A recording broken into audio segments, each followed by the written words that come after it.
Hi guys, welcome back to my channel. My name is Cassie. If you're new here, thanks for being here.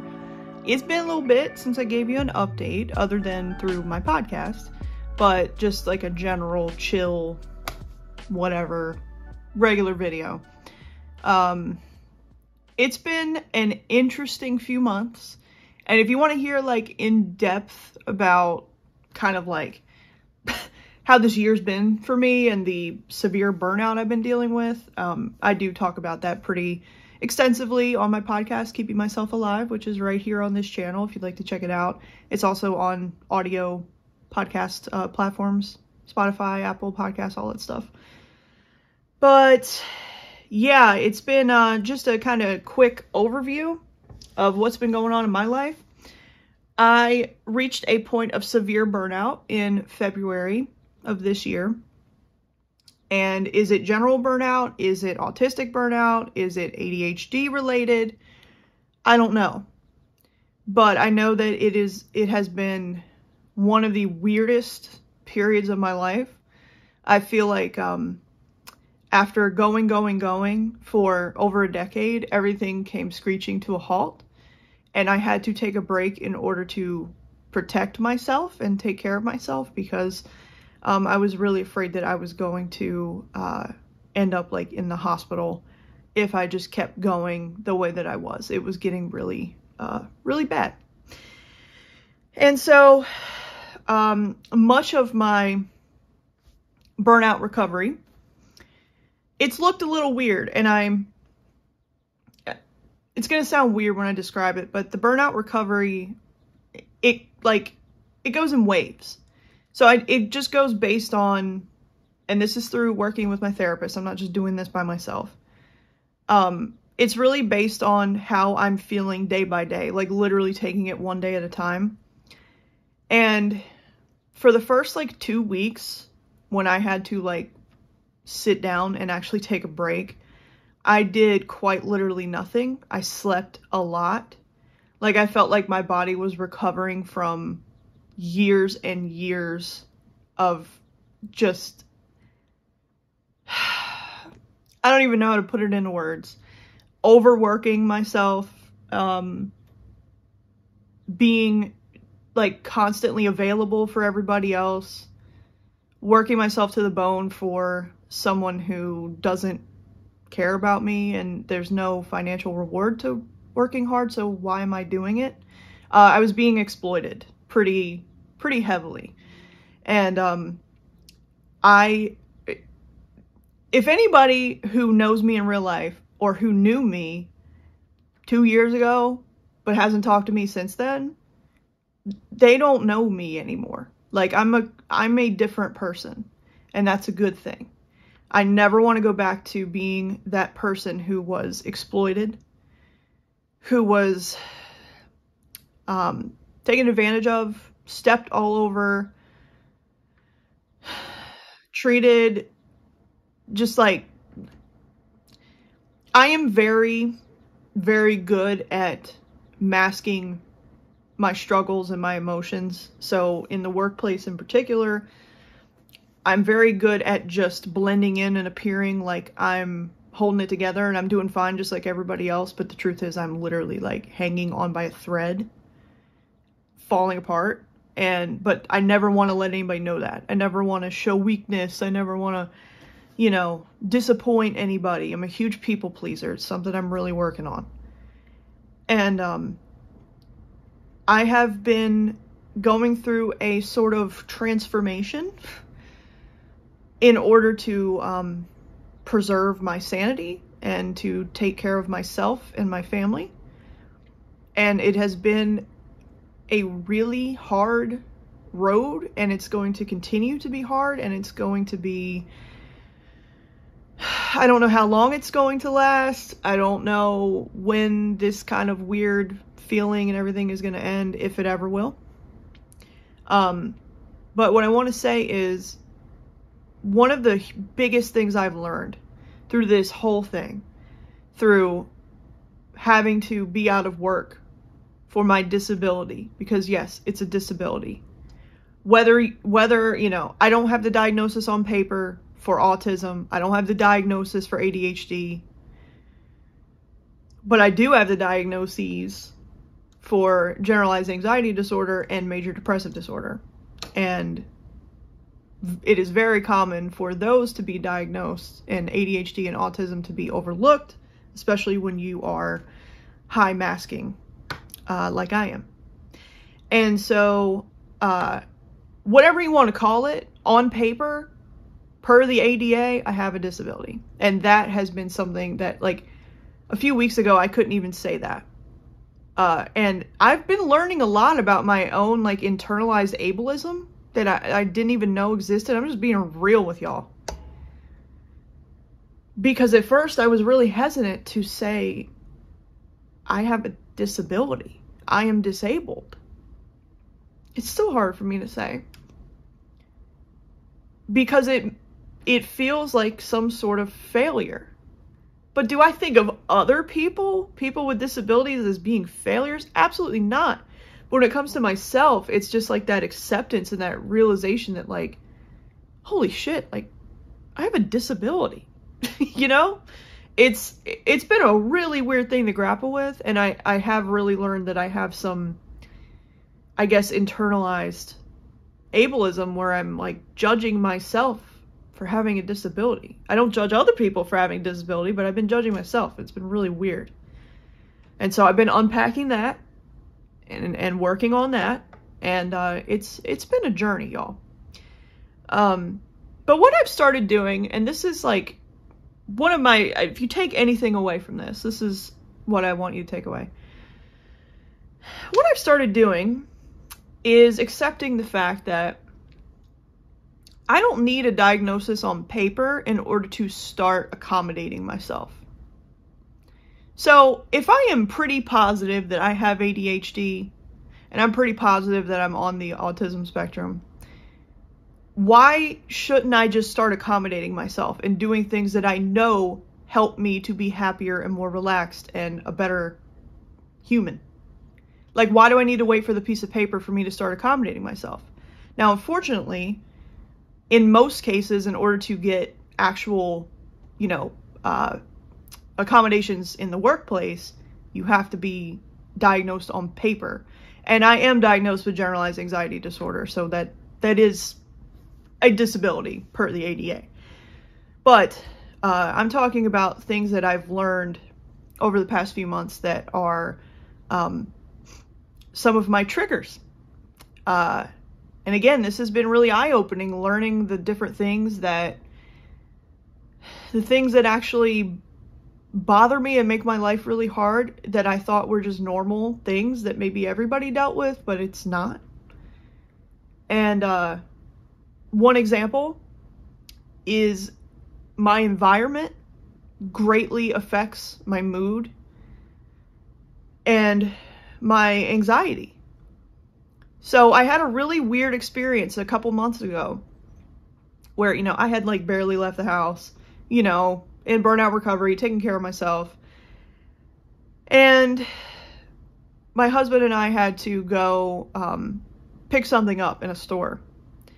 And when we walked into the store, I noticed that I started to feel my chest getting a little tight. And there weren't a lot of people around.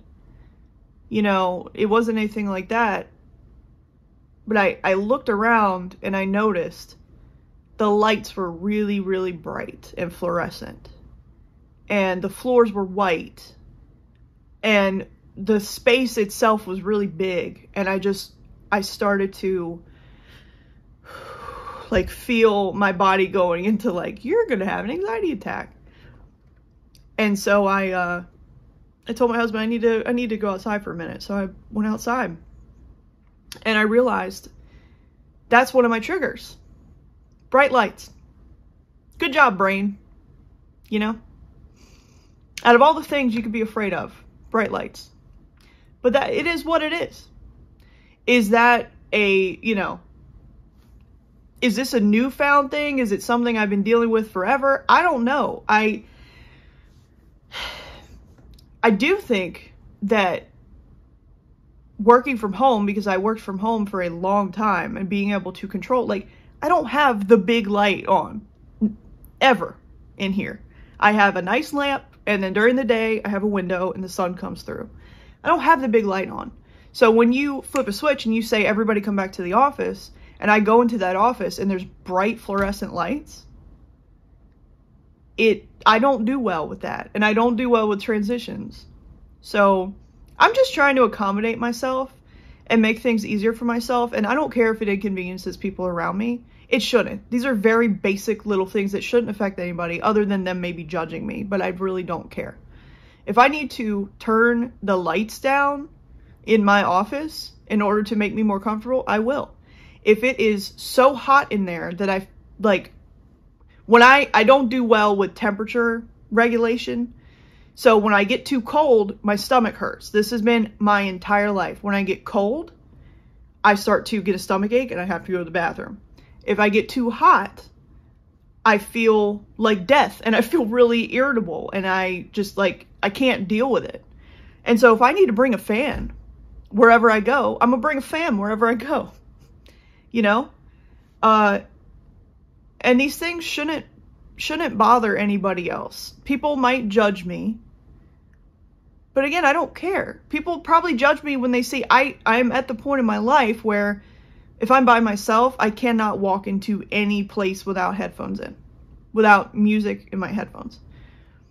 And I realize that's not exactly normal, but that's okay because it helps me. And if it helps me, then I'm going to keep doing it. And yeah, so this has been a really interesting journey. So all that to say, that's just kind of a general little update on where I'm at in my life. But all that to say, I have been able to, again, working with a doctor, with a therapist. I'm not just freeballing it out here, just doing whatever I want. I have been making art.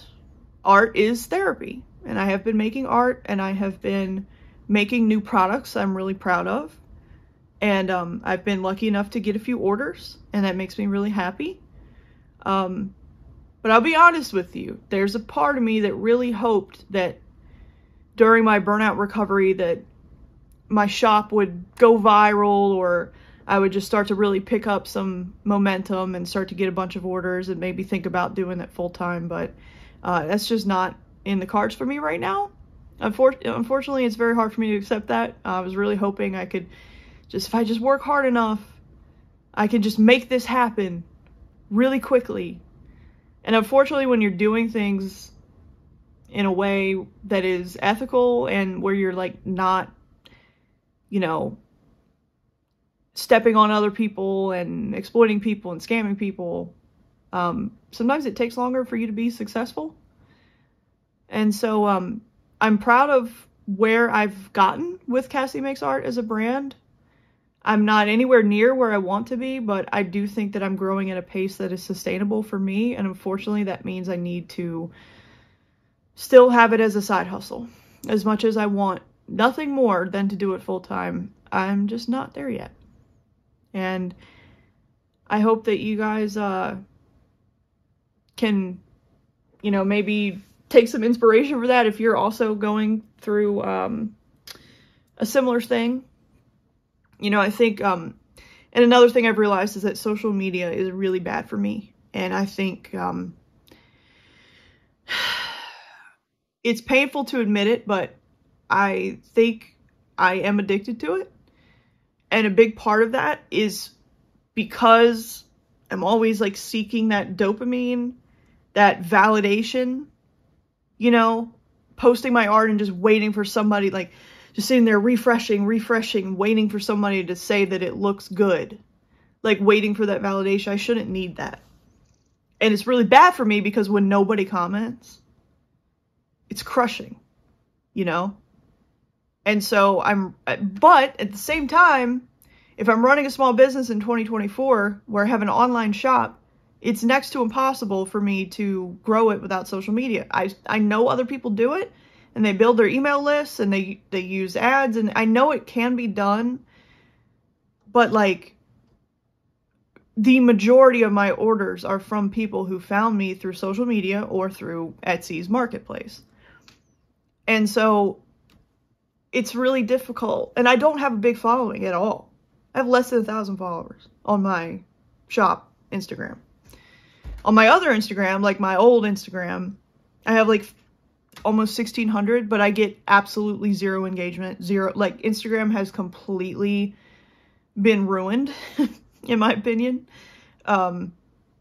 It's very hard for me to reach the people that have followed me, like people who want to see my stuff. Just like there are accounts that I think about from time to time where I'm like, oh, I wonder what Kevin's doing. I haven't seen Kevin in a while. Meanwhile, I go to Kevin's profile and he's been posting all the time, but Instagram's not giving it to me. They're giving me reels of random people that I don't care about. This stupid, like, fast food type content that just doom scrolly, you know, there's no substance, it's not benefiting me in any way. I don't care about this person. It's just some trend. You know what I mean? Like, I want to see the people that I follow. I want to see what they're sharing. You know, the way Instagram used to be. And so, and with the way that it currently stands, like, I've really been considering to keep my small business alive on social media, just sitting down like one day a month and scheduling posts out, and then setting aside time maybe twice a week to go and reply to comments or something. But I just feel like it's taking up too much of my time and it's not benefiting me. Like, the ROI is not there.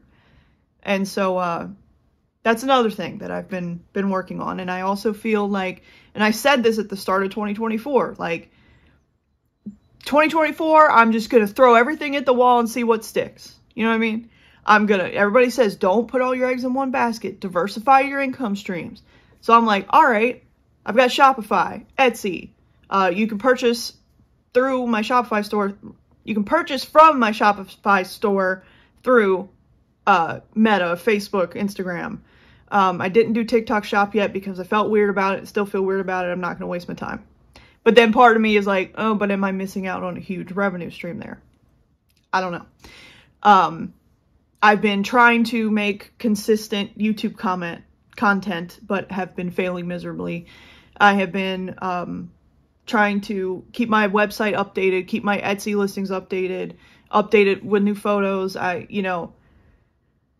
I've launched a store on Threadless. I've launched a shop. I'm trying to branch out into apparel and accept the fact that I can't hand make everything myself as much as I want to. I don't have the money for the equipment that I need to make the type of things that I want to make. So I need to just let it go and outsource it.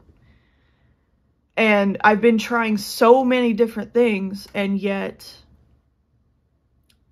my shop, my profit is down pretty significantly from where I was last year. And that hurts me because I've put in more effort. So it feels pretty bad. But I also know one of the positives, I guess, from social media is connecting with other small business owners who are also struggling because the economy is in shambles and people don't have the money to buy things they don't need. People don't have and I speak for myself. Like, there are so many artists that I support. Like, I will always share their work. I will, comment on their work. I love them. I'll order from them whenever I have the money. But most times they put out a new collection and I want more than anything to support them and purchase it, but I can't. And that's where a lot of people are. So also I've been learning to not base my worth and the worth of my art on whether or not people are purchasing it. Because the fact of the matter is, there's probably a lot of people who want to, but they just can't right now. Because I know that's the case for me with other artists. So it's tough out here. So I just want to say, if you know anybody who has a small business that you love, even if you cannot financially support them, it is free to tell a friend about them. Doesn't have to be on social media. You don't have to share anything on social media. You don't do anything. If you have a friend and a friend is like looking for a gift for somebody, they mention something to you, or like, oh, I need some new stickers for my planner or whatever, mention a small business that you want to support. It's free. Word of mouth goes a long way with marketing, and it's free to support your friends because people are still buying, because everybody will say, oh, I don't have the money. This is another thing. And I'm guilty of this, okay? I'm not calling y'all out without calling myself out. People will say, I don't have the money, and they will get takeout. They will purchase on Amazon. They will buy something they don't need. And so it's like we're not prioritizing supporting small businesses all the time. Sometimes we're just like, no, it's easier if I just order this on Amazon. And we need to change that. That's myself included. And I've been better for the whole of this year, I'd say. I've been much better. Before I make a purchase, you know, like I don't buy, you know, stickers off of Amazon. I don't buy shirts and whatever. Like I'm always going to say, what small business can I go support? But I'm hyper aware of that because I'm a small business owner myself. I'm not blaming people. Like people just don't think about it. They're like, oh, let me buy this cute shirt on Amazon. And meanwhile, they might know somebody who has a small business and they make shirts. And they're probably not that much more expensive. And here's a great example. There are brands who will put out merch, whether it's like band merch or any kind of pop culture merch, whatever it is.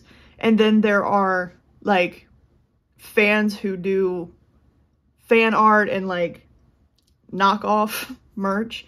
That knockoff merch, 99% of the time, is way better than whatever the corporation put out. And it's usually cheaper. These corporations are charging $70 for a hoodie. And we're not talking about some designer hoodie or whatever. Like, it's a basic hoodie with a print on it. There's no reason this should be $70. And yet, someone who is a fan of whatever this property is, sure, it's not quite, you know, it's a little weird. It's a gray area. It's technically illegal to, you know, make this fan art and put out your own fan merch or whatever. But I fully support it.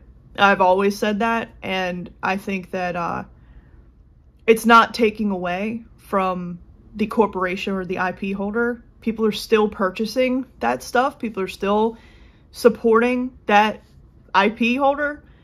But people should also be able to support small independent artists who are creating things based on their love for that IP. I support fan art. I always have. And if you disagree, I would love for you to comment. Seriously, like, I would love to get your perspective because I think that fan art should be celebrated. Sure, if the corporations want to maybe, you know, manage it and take a cut of the sales or something like that, I get it. I totally get it. Because it's like, yeah, you don't own that IP.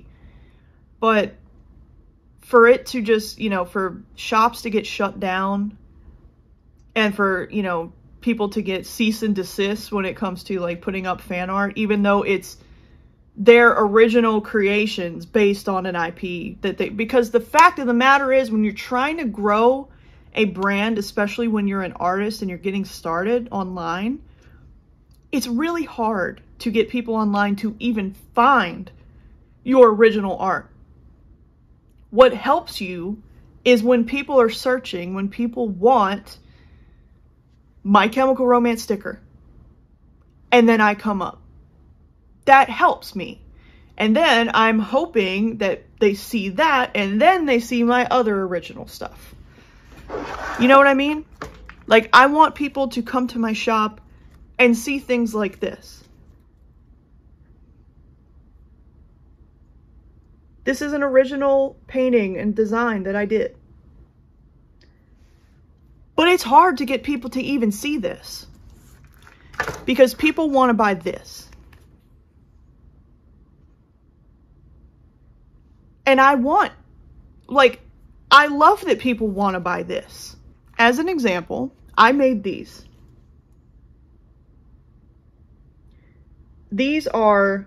It's a parody of Bible verses using lyrics from 3 Cheers for Sweet Revenge. There is nothing that exists like this. There is nothing that a corporation is already selling that is similar to this. I'm creating things that I want to see exist and that other people want to see exist. People who purchase something like this from me are also purchasing from Warner, okay? It's just how it is. And I am fully in support of it. And I do not think that it should be illegal and people should not have to walk on eggshells and be concerned that they're going to get sued for making fan art. That's how I feel. And I would love for somebody to change my mind, but I am fully in support of people creating fan art and just trying to grow their brand by leveraging that, because people are already searching for things based on IPs that they already know. IP, not IPs. IPs. It's hard to get people to buy your original art until you are an established brand. And so sometimes fan art is the best way to do that, especially when we're talking about online. Now, when you're in person, if you've ever been to any kind of convention, any kind of Comic-Con, Too Many Games, MagFest, any kind of convention, 99% of the booths in there are selling fan art. It's like one of those things where everybody does it. Like, it's illegal, but everybody does it. When you're in person, it's a lot harder to, like, get caught. When you're online, it's pretty easy.